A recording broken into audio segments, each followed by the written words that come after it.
Bonjour encore une fois, chers amis.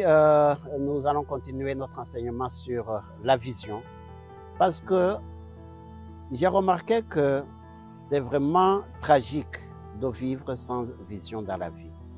Un père de famille qui vit sans vision pour sa famille, pour ses enfants, pour son business, pour sa carrière. Quand il n'y a pas de vision, les gens périssent. Without vision, people perish. Quand tu lis dans la Bible, Habakkuk 2.2, il a dit, écris ceci, écris cette vision sur les planches, écris ta vision sur un bout de papier que tu regardes chaque matin, écris ta vision sur le mur de ta chambre pour que tu te souviennes de ta vision, pour que tu ne t'écartes jamais de ta vision, pour que tes pensées, tes émotions, tes paroles et tes actions soient tous alignés pour accomplir ta vision. Je vais te parler de 8 choses auxquelles il faut faire attention pour accomplir ta vision, pour arriver à ta vision. La première chose, c'est la parole de Dieu. La parole de Dieu, elle est pleine de sagesse, pleine d'intelligence, pleine de choses, pleine de guide. C'est ton guide qui peut te guider pour arriver à ta destinée. C'est la vérité. La vérité va t'établir. La vérité va te guider. La vérité va te protéger. Si tu alignes ta vie à la parole de Dieu, ta vie sera protégée et tu vas arriver à ta destinée, tu vas accomplir ta vision. 2. Les choix que tu fais chaque matin, chaque soir, chaque heure, chaque minute. Quels sont les choix que tu fais? Parce que dans le monde spirituel, même dans le monde physique, chaque choix que tu opères, ou bien il te dirige vers ta destinée, ou bien il te fait écarter vers ta destinée. Fais des choix qui s'alignent complètement vers ta vision. 3, il faut changer. Si tu ne changes pas de l'intérieur, tu ne vas pas attirer les bonnes choses de l'extérieur. Tout l'univers est à l'intérieur de toi. Ce n'est pas à l'extérieur qu'il faut chercher les bonnes choses. C'est dans ton cœur, c'est dans ta conscience.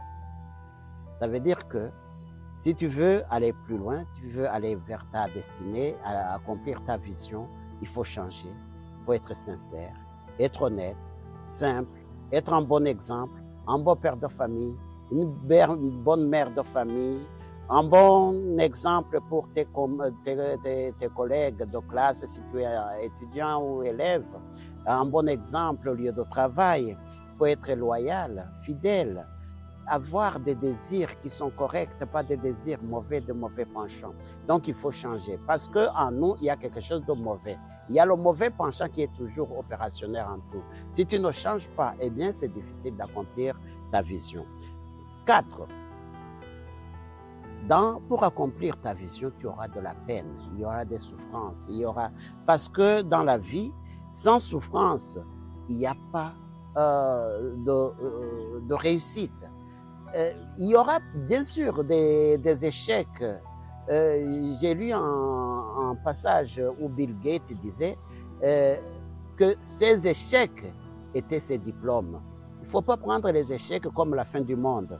C'est une occasion de comprendre, une occasion de réfléchir beaucoup plus et de travailler beaucoup plus et de t'orienter beaucoup plus.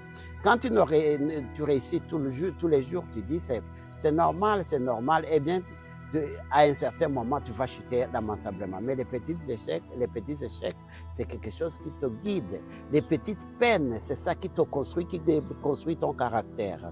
5, il faut avoir la patience et la persistance. Ceux qui quittent ne réussissent jamais. Ceux qui quittent c'est de la couardise. Mais les courageux, ils persistent dans leur vision, ils s'accrochent et à la fin, ils réussissent. Même dans la vie spirituelle, il faut s'accrocher. Même dans la vie de tous les jours, il faut s'accrocher. Ça demande la persistance. On a vu dans le message précédent que on agit et Dieu réagit. Dieu réagit en fonction de notre action. Il nous aide dans nos efforts.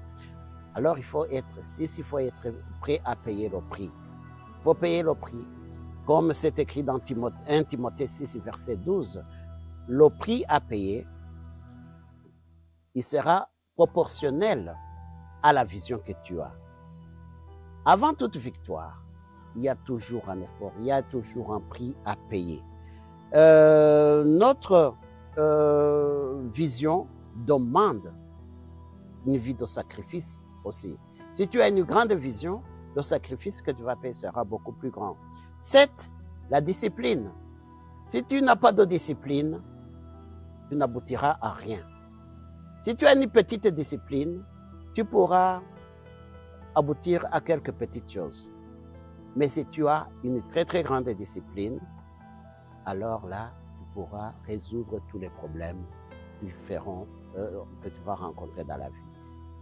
8, et en dernier lieu, c'est la supervision. Il faut avoir un mentor. Quel est ton mentor?